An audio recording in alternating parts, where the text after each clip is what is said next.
마지막 축도를 받기 전에 함께 일어나서 부르는 찬양이 있습니다.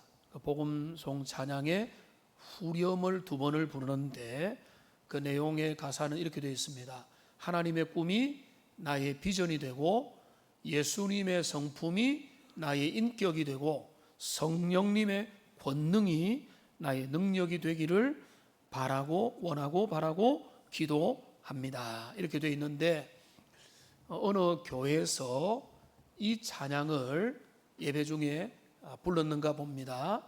제가 직접 들은 이야기인데 이 찬양이 마음에 걸린 한 장로님이 그 목사님을 찾아갔습니다. 그래서 목사님에게 항의를 했다고 합니다. 하나님이 꿈을 꿀 수 있습니까? 라고 하는 그런 것입니다. 하나님의 꿈이 나의 비전이 된다고 했는데 하나님이 부족한 것도 없고 전능하신 하나님이 꿈을 꿀 수 없지 않느냐. 그렇기 때문에 그 가사는 성경적이지 않고 그래서 예배 중에 자제하면 좋겠고 찬양을 고를 때 좀 조심을 하면 좋겠다 이런 부탁이었습니다. 그 목사님의 마음이 어땠을까요? 답답한 마음을 가지게 될 수밖에 없었습니다. 하나님이 꿈을 꿀 수 있느냐? 꿈이라는 게 뭐냐? 이런 거로 인해서 장로님한테 간단하게 설명을 하고 장로님은 충분히 전혀 이해가 안 된 채로 돌아가시게 되는 그런 상황이 되고 말았는데요. 우리가 성경을 제대로 이해를 하지 않으면 성경 문자주의에 갇히고 아주 완고해져서 하나님이 원하시는 그 뜻을 향해 가기보다는 이상한 문자주의, 율법주의에 빠져들어 버리게 되는 것입니다. 결론부터 말씀드리면은 하나님에게는 꿈이 있습니다. 하나님은 꿈꾸시는 분이십니다. 하나님에게는 소망이 있고 하나님에게는 계획이 있고 하나님의 꿈은 우리가 무관심할 때도 꾸고 있는 그랜드 플랜입니다. 그거는 감히 우리가 헤아릴 수도 없을 정도로 원대한 우리 주님의 어떤 뜻, 그 이상 하나님의 계획이 있습니다. 우리가 구원받고 우리가 믿음의 세계로 나가고 하나님의 말씀을 펼쳐서 읽고 알게 되면 우리가 진짜 주님 앞에서 깨닫게 되는 게 뭔가 하면 하나님의 그 원대한 꿈에 대한 이야기입니다. 그래서 하나님이 이 세상의 사람들을 불러서 그들을 통해서 무엇을 하기 원하는지, 하나님이 결국은 이 새하늘과 새 땅을 통해서 어떤 것들을 이룩하기 원하시는지 우리가 그것을 통칭해서 하나님의 꿈이라고 얼마든지 말할 수 있는 것입니다. 하나님이 꿈을 꾸냐고요? 하나님이 손이 있습니까? 하나님이 말을 어떻게 하나님이 얼굴이 있습니까? 그러니까 신인동형론이라고 하는 말은 좀 어렵지만은 하나님은 인생이 아니시기 때문에 얼굴도 없고 외형도 없고 우리가 인식하는 게 가능하지 않지만은 하나님은 당신을 친히 우리가 이해할 수 있는 언어로 우리가 이해할 수 있는 표현으로 하나님은 우리에게 말씀으로 나타나시는 거죠. 그거를 우리가 지혜롭게 잘 알아들어야지 하나님에게 손이 어디 있느냐, 하나님이 꿈을 꾸시냐 이렇게 가기보다는 하나님의 진심, 하나님이 가지고 있는 그 마음, 이것이 무엇인가를 우리가 살펴봐야 됩니다. 우리가 오늘은 이제 하나님이 꾸는 하나님의 꿈, 그리고 하나님이 우리를 향한 계획, 그거를 살펴보면 거기에서 우리의 올바른 정체성이라는 게 나옵니다. 여러분, 정체성, 아이덴티티라고 하는 이 정체성은요, 하나님께서 우리에게 규정해 주시는 것입니다. 그러니까 세상이 규정하는 그런 정체성들이 있습니다. 인류학자들이나 철학자들이나 아니면은 경제학자들이 인간은 경제 동물이다, 인간은 사회적인 동물이다, 호모 사피엔스다, 여러 규정들이 우리의 정체성의 일부가 되기도 하지만은, 그러나 신자의 정체성은 세상이 규정한 그 정체성을 거부하는 것은 아니지만은 하나님 앞에서 새로운 정체성, 주님이 우리를 불러주셔서 이룩하시고 만들어 가시는 그 정체성의 본질을 우리가 제대로 알아야 거기에서 뭐가 나오는가 하면 사명이 나오고, 거기에서 우리 인생의 목적이 나오고, 거기에서 우리가 순종과 우리가 부족함과 우리가 어떻게 더 우리 자신을 하나님 앞에 세워가야 될 것인가라고 하는 우리의 추구하는 방향이 나오기 때문에 우리는 성경적인 올바른 정체성들을 잘 우리가 스스로 훈련받고 교육을 받아야 됩니다. 그래서 지난주에 너희는 세상의 소금이다, 세상의 빛이다, 이것이 피할 수 없는 우리 주님이 우리에게 주시는 정체성이라고 했습니다. 소금이 되라 되지 마라가 아니라 너희는 세상의 소금이고 세상의 빛이다. 이게 하나님 우리에게 부여하신 정체성. 그러니까 우리는 두 가지 중에 하나만 남는 거죠. 세상에 의미 있는 존재가 되느냐, 아니면 맛을 잃어버리고 빛이 어두워서 아무런 역할도 하지 못하는 희미하고 아주 그 맛도 없는 그런 소금과 그 빛의 역할을 포기하는 그런 연약하고 부끄러운 존재가 되느냐, 이것만 남는 것이지 우리의 정체성은 변하지 않는 겁니다. 오늘 본문은 우리의 정체성을 알려주는 아주 보배로운 그런 본문입니다. 오늘 9절 말씀에 보면 잘 알려진 말씀이죠. 그러나 너희는 택하신 족속이요, 왕같은 제사장이요, 거룩한 나라요, 그의 소유된 백성이다. 네 가지 정체성이 나와 있습니다. 오늘 네 가지 정체성에 집중하면서 이 네 가지 정체성이 1번, 2번, 3번, 4번 이렇게 하나하나 완전히 따로 떨어진 게 아니라는 것을 우선은 이해하는 게 중요합니다. 이 정체성은 가만히 보면은 아주 어울려 있는 아주 중요한 그런 모습인 겁니다. 이 정체성을 살펴보기 원하는데요, 가장 먼저 베드로 사도는 교회를 향해서 이렇게 말을 합니다. 너희가 누구냐라고 할 때에 오늘 9절을 이렇게 시작하죠. 그러나 너희는 이라고 말하고 있습니다. 한번 따라하겠습니다. 그러나 너희는. 여러분, 이 표현은 아주 중요합니다. 왜냐하면 한번 보십시오. 그러나 너희는 이라는 말은 이전에 좀 원래의 다른 무리들, 사람들, 공동체가 있다는 것입니다. 너희는 이제 달라졌는데 그 달라지기 전에 너희는 그들과 달라야 되고, 그들과 신분이 다르고 정체성이 다르고 너희의 지위가 다르고 너희의 사명이 다른데 원래의 사람들은 있다는 것이죠. 자, 그게 어떤 존재들인가? 간단하게 보면 7절에 보면은 믿지 아니하는 자들이 나타나고, 8절에 보면은 말씀을 순종하지 아니하는 자들이 등장을 하는 것입니다. 자, 그래서 이 세상의 사람들이 어떤 자들인가 하면은 그들은 믿음이 없고, 그들은 하나님의 말씀에 귀 기울여 듣지 않고 교훈과 책망과 의로 교육하고 바르게 하는 것에 별로 관심이 없는 사람들입니다. 자, 그러면은 그들이 누구냐? 오늘 10절이 잘 드러내고 있습니다. 자, 10절을 같이 한번 읽어보겠습니다. 너희가 전에는 백성이 아니더니 이제는 하나님의 백성이요, 전에는 긍휼을 얻지 못하였더니 이제는 긍휼을 얻은 자니라. 전에는 너희가 뭐가 아니었다고요? 백성이 아니었다는 겁니다. 자, 그러면은 백성이 아니면 뭐 누굽니까? 무생물 외계인입니까? 아니죠. 누구 백성이었다는 겁니까? 마귀의 백성이요, 세상의 백성이요, 정욕의 백성이요, 자아의 백성이었다는 겁니다. 그러니까 원래 땅에 살아가는 사람들은 지금도 하나님의 지배에서는 떠나 있는 사람들입니다.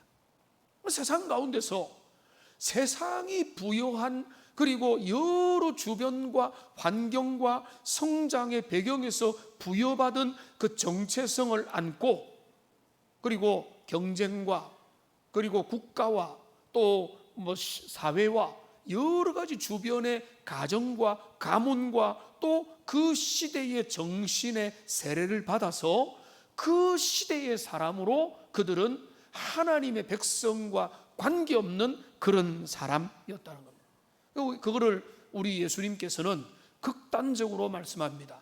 뭐라고 말씀하는가 하면 너희의 아비는 마귀다라고 말을 하십니다. 그러니까 마귀에게 속해 있고 사탄에게 속해 있고 세상 나라에 속해 있다는 것입니다. 그러니까 이 세상의 많은 사람들은 하나님을 모르고 진리를 모르고 세상 나라에 속하여 마귀 사탄의 지배를 받아서 세상 가운데 살아가고 있다. 자, 그런데 하나님이 자비와 긍휼을 통해서 우리를 어떻게 했습니까? 그 가운데서 끄집어내 주신 겁니다. 자, 그러니까 여기 가장 먼저 등장하는 우리의 정체성의 첫 번째가 뭔가 하면 택한 족속이요 라고 하는 말이 여기서 나오는 겁니다. 택한 족속이라는 말은 뭡니까? 수많은 사람들 중에서 하나님이 어떤 사람들을, 저와 여러분들을 택하여 자비와 긍휼로 주님이 원하는 자리로 데려가신다는 겁니다. 구원은 뭡니까? 이끌어내는 거죠. 불러내는 것입니다. 애굽에서 불러내고, 어둠에서 불러내고, 죄악에서 불러내고, 세상살이에서 불러내는 것. 그 불러내는 첫 번째 출발점이 뭔가 하면 택하여 우리를 불러주셨다. 하나님 우리를 택하신 이유가 뭐죠?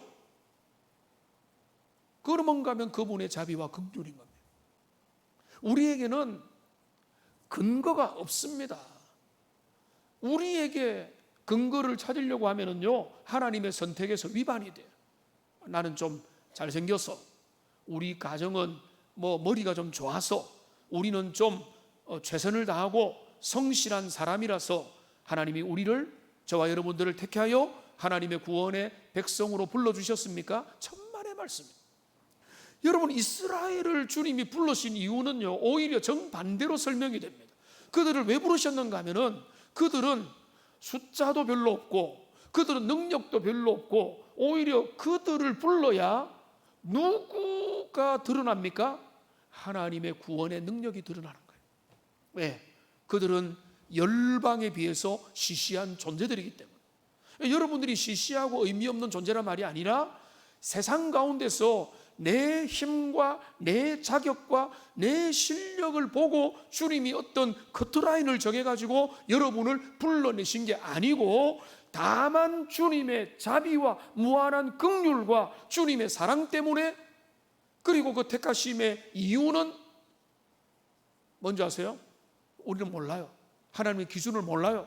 왜 많은 사람들 중에 그는 안 부르고 나는 부르셨는지, 왜 우리를 불러서 의의 길 가게 만들고 말씀을 듣게 만들고 전국 시민으로 우리를 이끌어 가는지, 우리는 그 하나님의 그 깊은 섭리를 우리는 헤아릴 수 없습니다. 그런데 분명한 사실 하나는 뭔가 하면 주님이 우리를 택해 주셨다는 거예요. 왜 우리만 택했냐? 그 하나님이 이상한 분이다, 하나님이 공의로우시냐, 이런 논쟁을 할 틈이 없어요. 왜? 그 소망 없는 인생들 가운데 주님이 우리를 불러주신 것 자체가 은혜고, 그 은혜로 부르심에 받은 입은 우리는 그저 찬양하고 감사하고 기뻐할 뿐인 것입니다. 우리가 오늘 주님 앞에 예배하는 것도 그런 것 아닙니까? 하나님께서 이유도 없고 자격도 없고 우리로부터는 어떤 근거도 없는데 주님이 우리를 불러서 택하여 하나님의 나라로 들어가게 하신 것, 이것을 항상 기억하고 감사하고 겸손하고 하나님께만 영광을 돌리는 하나님의 백성들이 다 되시기를 주님의 이름으로 축원합니다. 이게 정체성의 출발이에요. 택하신 족속이다. 내가 너희를 택한 이유는, 내가 이스라엘을 택한 이유는, 내가 아브라함을 택한 이유는 내가 그들에게서 뭔 걸 본 게 아니고 내가 그들을 통해서 나의 위대하고 나의 아름다운 일들을 이루기 위한 하나님의 그 자비로우심과 은혜의 뜻을 따라서 우리를 선택하셨다는 거예요. 자, 그러니까 이 네 가지 중에 네 번째로 건너뛰면은 택한 족속이니까 당연히 우리는 누군가 하면은 그의 소유가 된 백성이 된 것입니다. 하나님 우리를 택하여 불러서 하나님의 소유로, 주님의 그 속한 자로 우리의 신분과 우리의 자격을 바꾸어 주신 겁니다. 너는 이제 나의 소유다. 내가 너희를 불러내어서 그냥 너희들이 불러내어서 너희들이 멋대로 살라고 하는 게 아니라 그리스도 예수의 핏값으로 너희를 사고 너희를 이제 나의 소유된 백성과 나의 나라로 만들겠다. 나의 소유된 백성, 그것이 펼쳐지면 바로 앞에는 뭡니까? 거룩한 나라가 되는 거죠. 그러니까 이 세 가지는, 자, 택한 족속이요, 나의 소유된 백성이요, 거룩한 나라라고 하는 것은, 이거는 하나의 연결된 개념인 겁니다. 하나님이 어둠 가운데 있는 사람들을 전국 전 세계 각각에서 모든 시대 가운데 불러내어서 그들을 하나님의 친 백성 삼아주시고 그들을 한 개인의 문제가 아니라 공동체로 하나님의 나라로, 주님의 교회로 불러주시는 것, 그게 중요한 것입니다. 그런데 여기 이제 독특한 게 있죠. 나라는 나라인데 여기 어떤 나라입니까? 거룩한 나라로 불러주셨다. 그러니까 하나님의 꿈은 하나님의 나라를 세우는 겁니다. 그리고 그 일을 위하여 그리스도를 보내셨고 구약에는 선지자를 보내셨고 지금도 주님은 주님의 나라를, 영원히 쇠하지 않는 주님의 영원한 나라를 세우는 중에 계시고 그 마지막 날에 완전한 완성을 이루실 겁니다. 그러니까 지상에는 교회의 모습으로 그것이 드러나는데 그 주님이 세우실 그 아름다운 공동체는 어떤 나라냐? 세상의 나라가 몇 개인지 한 200개 뭐 어떻게 됩니까? 그 나라 중에 또 다른 나라를 세우는 게 아니고 세상의 나라에서는 도무지 찾아볼 수 없는 전혀 다른 나라, 세상의 공동체와는 견줄 수 없는 전혀 다른 그런 공동체, 그 교회, 그 나라를 우리 주님은 세우기 원하셨고 그게 주님의 꿈이고 그게 오늘날 우리 눈에 보이는 교회의 모습이 되는 것입니다. 그러니까 교회는 존귀한 신비한 하나님의 공동체입니다. 이 세상의 모든 단체들은 인간적인 모습들이 있습니다. 힘과 권력과 다수의 힘과 대중의 여론과 또 저열한 정치와 치열한 눈치 싸움과 어떤 진영의 정치에 의해서 세상은 움직이는 것입니다. 우리는 우리나라뿐만 아니라 전 세계에도 모든 나라에 보면은 정치적인 역학관계와 갈등과 서로의 분열과 대립이 있다는 것을 우리가 보게 되고 누가 권력을 차지하느냐에 대해서 피 터지는 보이지 않는 보이는 투쟁들을 하고 있다는 것을 보게 되는 것입니다. 하나님은 이 땅에 그런 유사한 권력을 또 하나 세우기 위해서 우리를 불러내신 게 전혀 아니라는 거예요. 주님이 우리를 통해서 세우고자 하는 나라는 세상에서는 볼 수 없는 나라여야 되는 겁니다. 그 정체성 중에 하나가 뭔가 하면 거룩한 나라가 돼야 돼요.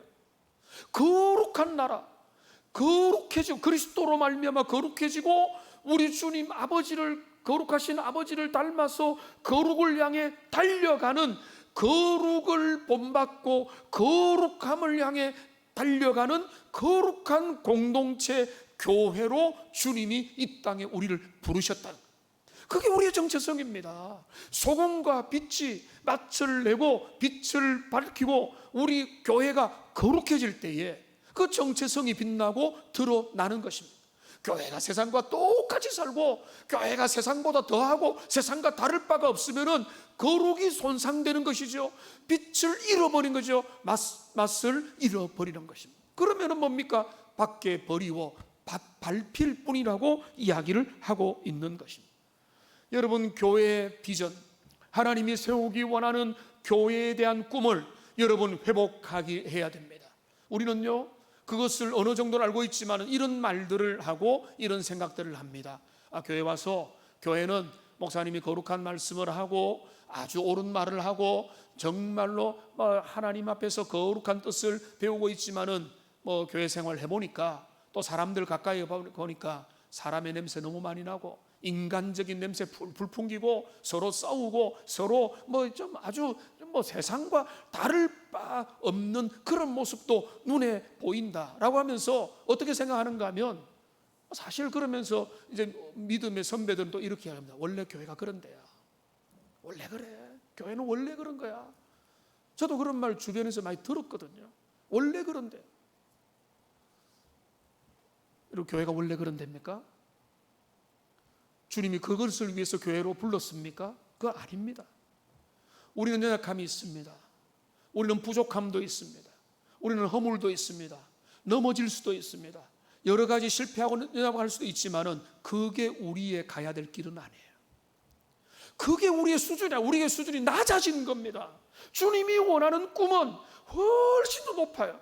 거룩한 지상의 하나님의 구원받은 자로서 주님의 거룩을 드러내는 그런 존귀한 교회 공동체로 주님이 세우기를 원하지만은 내가 부족하고 우리가 죄성이 많고 우리가 연약하고 우리가 또 죄악에 흔들리고 마귀 사탄의 유혹을 받으면서 흔들리고 넘어져 가지고 실패하고 깨지는 것이지 원래 그런 것이야 라고 가면 안 돼요.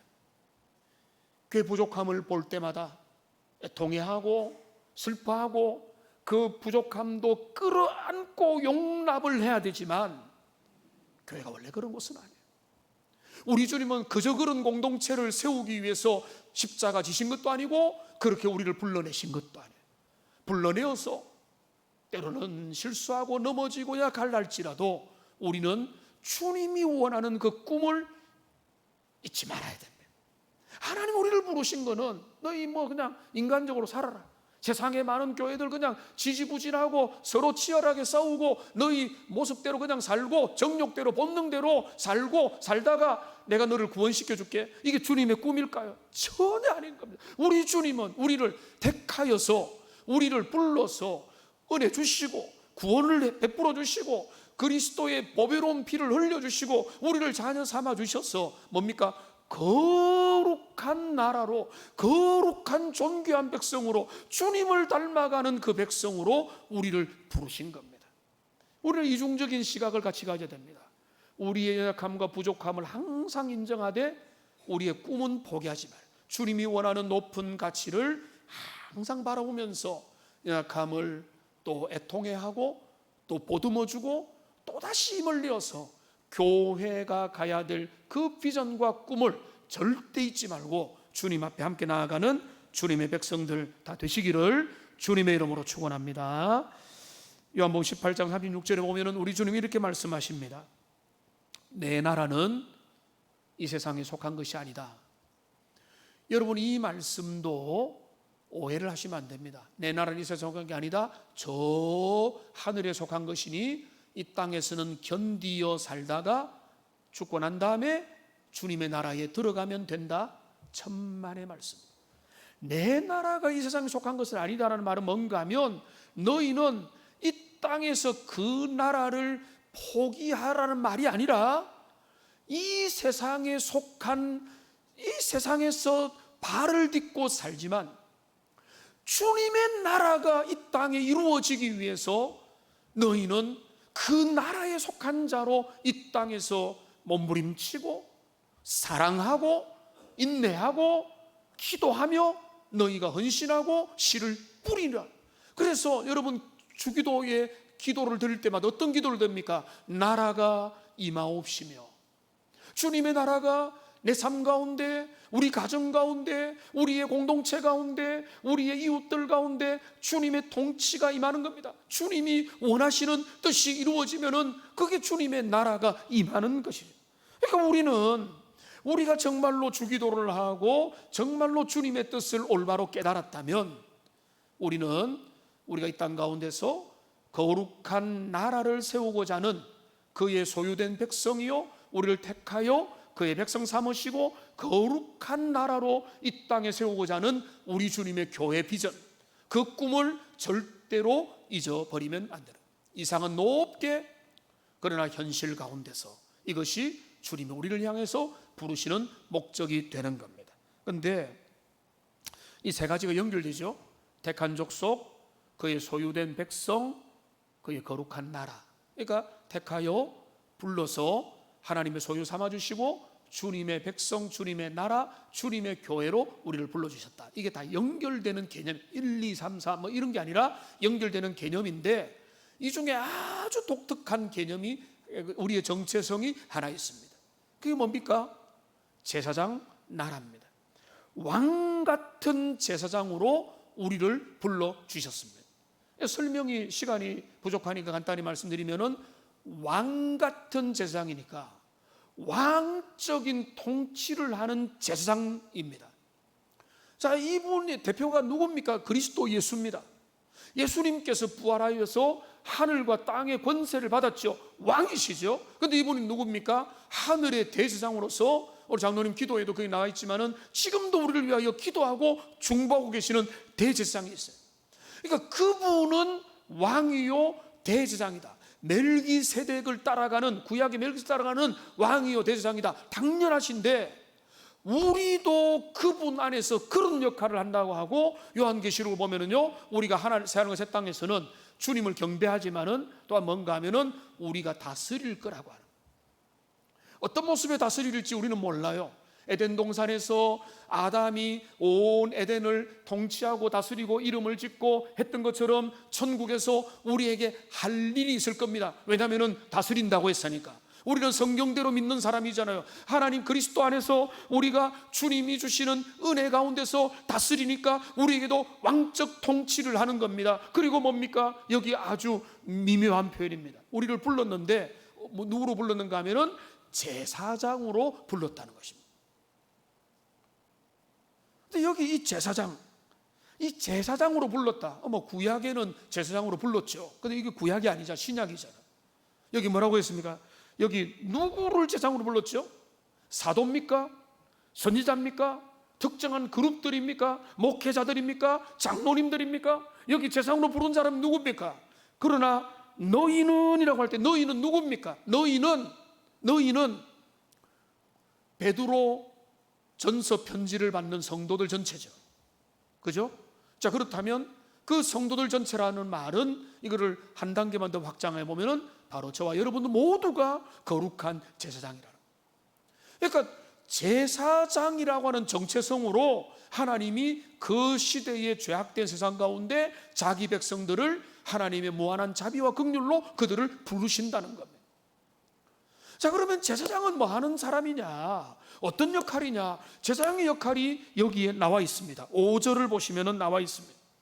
5절을 보시면은 4절 끝부분에서 이어받아서 산돌이신 예수님께 나와서 너희도 산돌같이 신령한 집으로 세워지고 예수 그리스도로 말미암아 하나님이 기뻐하게 받으실 신령한 제사를 드릴 거룩한 제사장이 될지어다. 여기 이게 그대로 나와 있는 겁니다. 제사장은 뭐 하는 사람입니까? 거룩한 제사를 집행하는 사람. 제사를 드리는 분이 제사장인 겁니다. 그러니까 우리가 제사장이라는 것은 우리도 주님 앞에 제사로 영광을 돌려야 되는데, 그 제사의 핵심은 뭐여야 됩니까? 신령한 제사여야 됩니다. 어떤 게 신령한 제사입니까? 바로 앞에 나오죠. 두 가지인데요. 첫째는 하나님이 기쁘게 받으실 제사. 여러분이 이제 추석을 맞이하면은 또 부모님에게 용돈도 준비하고 선물도 준비하고 방문도 계획을 하는데, 기준이 뭡니까? 여러분 자녀라면 어떻게 하면 부모가 기뻐하실까? 부모에게 기쁨이 될까? 라고 하는데, 자녀가 어떤 행동을 했는데 부모의 마음에는 이건 아닌데 라고 하는 생각이 든다면 그거는 부모의 마음에 접수가 잘 안 된 거죠. 내 자녀가 어떤 걸 했는데 부모의 마음이 감동이 된다. 내 자녀 기른 보람이 있구나 생각이 든다. 그게 부모가 기뻐하는 거죠. 하나님도 똑같다는 거예요. 구약에 보면은 그 하나님이 거부한 제사들이, 예배들이 꽤 많아요. 가인의 제사를 거부했고, 아론과 금송아지로 백성들이 드렸던 제사도 단체 제사를 거부했고, 수많은 천천의 수양의 기름과 만만의 그 모든 제물도 하나님이 내가 그거를 기뻐하지 않는다라고 말했기 때문에 우리가 드릴 예배는 주님이 기뻐하는 그런 예배가 되어야 되는 것이고, 그 다음에 신령한 제사의 또 하나의 모습은 뭔가 하면 여기 나와 있습니다. 그리스도로 말미암아 드리는 예배입니다. 예수 그리스도로 말미암아 신령한 제사를 드릴 수 있는 겁니다. 우리가 하나님 앞에 어떻게 나아갑니까? 우리가 주님 앞에 나아가는 것은 우리의 힘이 아닙니다. 우리의 능력도 아니고 우리의 자질도 아니고 내가 정성껏 내가 준비 잘해서 주님 앞에 나아갑니다. 사실 그것도 아니에요. 우리가 주님 앞에 제일 잘 준비가 되는 것은 여러분 예배드리기 전에 오늘도 내가 주님 앞에 나아가는데 내 공로가 아니라 그리스도 예수의 공로를 의지해서 주님 앞에 나아갑니다. 그리스도의 피 흘려주심, 주님의 의로우심, 그리스도의 중보자 되심, 우리 주님을 내가 의지합니다. 거기에만 나의 소망이 있습니다. 그것을 의지하고 그것을 믿고 주님 앞에 나갈 때 이게 진짜 예배가, 그게 진짜 믿음이에요. 그리고 그 그리스도를 의지할 때에 우리의 마음에 정말로 믿음의 확신들이 생기고 신령한 예배를 드리게 되는 겁니다. 예수님이 어떤 일을 행하셨습니까? 하나님께 나아가는 길을 열어주셨습니다. 히브리서 10장 20절 말씀을 보십시오. 같이 한번 읽어보겠습니다. 그 길은 우리를 위하여 휘장 가운데로 열어놓으신 새로운 살 길이요 휘장은 곧 그의 육체니라. 그의 육체를 내버려 주심으로 휘장 지성소와 성소를 가로막는 휘장을 위에서부터 아래로 찢어주시고 하나님께로 나가는 새롭고 산 열린 길을 우리 주님이 열어주신 겁니다. 마지막으로 너희가 제사장이다. 거룩한 제사장이요 신령한 제사를 드릴 거룩한 제사장 나라가 되라고 하는 의미의 중요한 부분을 결론적으로 말씀을 드리겠습니다. 여러분 이 배경은 오늘 베드로전서 2장에 우리가 읽었던 본문의 배경은 출애굽기 19장에 나와 있습니다. 고스란히 나와 있습니다. 그런데 그 출애굽기 19장에 그 주님이 말씀하시는 문맥을 알아야 되는데 그 문맥이 뭐라고 하는가 하면은 이렇게 말합니다. 너희가 택한 족속이요 왕같은 제사장이요 거룩한 나라요라는 말씀을 하기 전에 어떤 게 나오는가 하면은 먼저는 세계가 다 내게 속했다라고 5절에서 19장 5절에 말하고요. 그 다음에 뭔가 하면 모든 민족들 중에서 너희가 내 소유가 되겠다라고 하는 이야기를 하면서 이 정체성 이야기를 하는 것입니다. 자, 그러면 제사장 나라가 된다는 것은 내가 주님 앞에 거룩하고 믿음 있는 예배를 드리는 이 한 측면만 생각하면 안 되고, 제사장 나라라는 것은 열방과 이웃과 민족들과 주변들을 우리 주님께로 올려드리는 그런 사명을 부여받은 개인이요 민족이요 공동체요 교회로 주님이 불러주셨다. 그게 제사장 나라라는 거예요. 이스라엘, 구약의 이스라엘이 어느 지점에서 실패했습니까? 그들은 잘못된 선민 사상에 빠졌습니다. 오늘 우리도 그럴 수 있어요. 하나님이 우리를 구원해 주셨다, 감사하다, 여기까지. 그리고 구원 안 받은 사람들, 교류 못할 백성들, 그들은 우리와 종자가 다르고 그들은 은혜를 못 받은 사람이니까 멸시하고 무시하고 그들의 관심을 가지지 않는 것. 하나님 우리를 구원한 목적이 그겁니까? 거룩한 어두움에서 우리를 거룩한 자리로 불러내어서 그리스도 예수를 통해서 우리를 구원해 주시고 이 땅에서 믿음의 길, 하나님의 자녀의 왕의 자녀의 신분을 가지고 거룩한 시민으로 살게 한 뜻은 제사장 나라가 되라는 겁니다. 교회는 세상에 의미 있는 존재가 되고 세상의 길을 잃어버리고 방향을 잃어버리고 의미 없이 세상의 잘못된 정체성으로 살아가는 그들을 향해서 안타까워하면서 손을 내밀어주고 그들을 주님 앞에 열매로 예물로 주님 앞에 가져오는 그 존재, 그게 바로 제사장 나라의 본질입니다. 이스라엘은 그 사명을 잃어버렸을 때 하나님의 심판을 당했고요, 오늘날 교회도 마찬가지. 오늘날 교회도 우리끼리 잘 먹고 잘 살고 우리끼리 그저 우리는 구원받았으니 천국이 확보되었으니 우리가 파티를 벌이자, 우리끼리 서로 잘 나누자, 우리가 받은 게 얼마나 좋으냐라고 하는 그 구원이 취소되지 않는다고 하는 그 신학적인 교리에만 붙잡혀가지고 우리만 생각하고 나 자신만 생각한다면 그게 바로 구약의 이스라엘의 실패를 전철을 밟는 것입니다. 이 말씀을 다 정리가 되죠. 오늘 주님이 우리에게 참된 정체성을 보여주십니다. 하나님 우리를 택하였다. 택한 족속이다. 너희를 택하여 너희를 불러주셨어. 거룩하고 하나님의 소유된 지상에서는 견줄 수 없는 주님의 나라의 주님의 공동체와 주님의 백성으로 내가 너희를 불렀다. 그리하여 너희 땅에서 제사장 나라가 되라. 세상의 열방들, 주님을 모르고 죄 가운데 허덕이며 그들이 진짜 의미와 목적을 모르는 그 사람들을 향해서 그들을 불쌍히 여기고 그들을 긍휼히 여기며 그들을 위하여 가슴에 품고 아버지의 마음을 깨달아서 너희는 너희 안전판이 확보된 것으로 그것으로 만족하지 말고 주변을 향하여 눈물을 흘리고 애통해하며 그들을 마음으로 품어서 그들을 주님께 이끌어가는 그 존재. 그래서 자신도 거룩함을 향해 가고 세상의 거룩을 위해서도 향해 나아가는, 그게 바로 주님의 부르심, 거룩한 제사장 나라가 되라고 하는 우리 주님의 부르심의 본질이 되는 것입니다.